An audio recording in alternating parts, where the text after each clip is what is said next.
Vladimir Putin used a mix of the sentimental and sarcastic as he laid out his moral and legal case for the annexation of Crimea, and receiving a few standing ovations from the delegates there in the Russian parliament, essentially saying or conjuring up the ghost of past great Russian characters, such as Prince Vladimir, that was baptized in Crimea in the 10th century, and then conjuring up the ghost of the great Russian fleet that harbored there in the 18th century, using all that to show that this part of Ukraine nowadays has and must be a part of Russia. He also used another part of his speech to basically condemn and criticize the West, saying in a somewhat cynical fashion that it's nice that they now somehow remember something about the international law. They could sort of push it aside when it came to other cases, sort of relating here to Iraq, Afghanistan, and other cases in which the West, in his view, didn't care about the international law. But basically, what Vladimir Putin did here was to sort of consolidate support in his speech. It was broadcast live on Russian TV,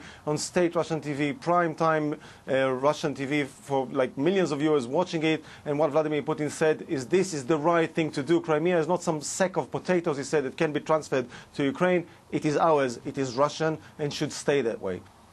So he signed a treaty. What happens next?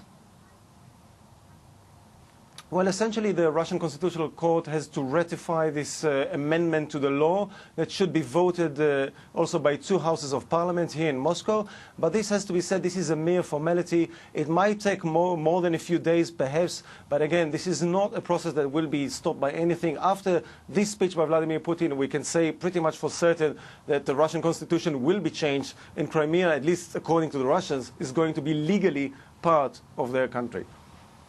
Now, we're hearing, Ilan, that Russia could be suspended from June's G8 summit. What more can you tell us? Well, I mean, it was pretty interesting that this announcement sort of was made public a few minutes before Vladimir Putin's speech. I'm only speculating here. I don't know it for a fact, but perhaps this was the reason there was a slight delay in his speech. And then we saw this kind of bluster when he spoke about the West and what he thinks is their double standard. But essentially, the bottom line of this decision by the G7, what used to be the G8, is that the party that Vladimir Putin wanted to have in Sochi this summer, this grand summit in which you would see delegates from all these countries coming over to Sochi to be hosted by him. This is not going to happen, and he will have to sort of rethink his strategy for the G8 if he ever wants to engage with this organization anymore.